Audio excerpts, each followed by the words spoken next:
lot of happening this year regarding interesting assets. The big ones are Sonangol, Enyama, and TAG, our Angolan airline. We're still dealing with restructuring program, and let's see how ready we will be to at least start our due diligence process this year. Probably we will see Sonangol best ready to start. I'm just guessing, but the three of them, TAG, Sonangol, and Enyama, are preparing themselves to start a due diligence process. Let's see if the end of this year or the beginning of the next one. The that you mentioned, this is a local IPO. Yes, in our stock exchange, Bolivar. Right, and this is an asset disposal for Sonangol. Yes. Okay, and Sonangol, I guess maybe the questions are, what needs to be done. You talk about the due diligence, but what about those kinds of asset disposals? What about restructuring? And what specifically needs to happen with Sonangol? Sonangol has a lot of assets, have a lot of process going through, how I call it, law process to make sure that they can recover assets that are under the process of recovering assets. So a lot of judicial challenges, and also well registering the operation that they did in the last year. So the balance sheet of Sonangol should reflect in a very transparent way the assets that they have. And today it doesn't. So it's important to organize the house, not only the Sonangol core company, but also the holdings, to make sure that the sale is as good as possible, that the balance sheet reflects the real value of Sonangol. For that to happen, the balance sheet should be as clear as possible, the assets should be registered, the law process should have an end with a judicial decision, and the assets that are that are abroad should be under the radar of Sonangol. So that's a lot of work to do, a work that is concentrated in Angola, but also in a lot of countries of the world. So only when all this process is stabilized, Sonangol will be ready to start the due diligence process. So is it fair to say that a sale is not feasible for this year? Yes, I don't think so. That's why I'm telling about starting the due diligence process. I'm keep saying that for a reason. Yeah. Do you have a target? I mean, is next year feasible? Or it does sound like this is really a complicated mess to dig through. If not this year, next year, or is it going to be more kind of 2024?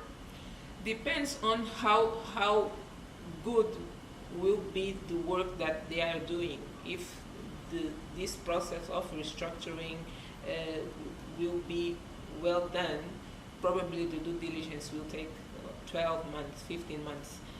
If still some dots to fix and some issues to solve, probably we are talking about 2 years. So let's see the final results of the work that they are doing to see how fast and how effective the due diligence can be.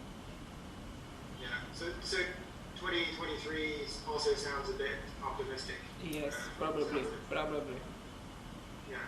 Who is advising you on the Sonangol preparation for privatization? That's a good question, because Sonangol himself organized the public tender to hire the entity. I don't know if they already start the tender, if they already choose the company. It's something that I don't know, to be honest. And how are you funding the restructuring? Is it going to be, are you going to have to borrow? Or are the asset disposals going to pay for it? What do you think? Yes, I think that some assets that Sonangol is selling are giving some money that helps the process. Some assets abroad, some on real estate, especially Sonangol have some properties abroad, then they are also selling, and there are some money coming from that. And you cannot forget that we're still subsidizing the fuel. So the state need to give money to Sonangol regarding the subsidies. So it's something that it's also helpful for them. Is there going to be anything happening on the subsidies? We've seen, in Zambia, for example, or elsewhere. This is something that is going to be phased out. Is it under consideration for you? It's something that will happen. It's something that we want it to happen. And now is a matter of how and when. We are working closely with the IMF and with the World Bank regarding the, how we call it, the social impact of it and the type of measures that we can implement to deal with the social impact. What we agree with the IMF and we start doing in 2022 budget is that we will be as transparent as possible through the budget regarding the costs of doing this. So in 2022 budget, we put the exact figure that we need to pay as to Sonangol regarding the subsidies. It's a way also to prepare the society about the cost of it, and them to start understanding that this money can be used to subsidize directly the families instead of doing indirectly through the fuel subsidies. So $1.3 billion is the money that we annually need to pay to Sonangol regarding the fuel subsidies. So it's something that we need for sure to change. So with the IMF and World Bank, we are organizing some measures to implement, and when we decide to phase out the subsidies, we already have those measures in place, especially through the transports. We are quite concerned about the urban transports and the impact of it on the cost of the life of the people. So we are reflecting with these both institutions on the measures on the transport side, because regarding the others, I think we can manage. Just quickly before I hand over to Tommy, because he has, sticking with the kind of energy theme, he has some questions as well. But quickly, do you have a target for when you would phase out those fuel subsidies? No, we don't have a target. We would like to do as soon as possible. That's why we are working so hard on the measures. Okay. All right. Thank you very much. Thank you, John. Hi, Minister. Good morning, and thanks again for taking the time to speak with us. I've got a few quick questions on energy and a couple of policy questions if we have time. On the energy side, I know back in September, I believe you mentioned you were in talks with three major energy firms who are already active in Angola about gas production. I wondered if you could give us a bit of an update about how those talks are progressing. Yes, we already closed a deal on a gas plant, and I think it's near to start all the process of exploring gas with this. I think it's an Italian company, I think, and we are ready to move. It was a quite difficult discussion on the fiscal side because they were requiring a lot of fiscal benefits that on our side, Minister of Finance, we were not feeling comfortable to give. but at the end of the day we find a equilibrium point that we can move on with those terms. Regarding the second one, we are not being able to find yet a consensus.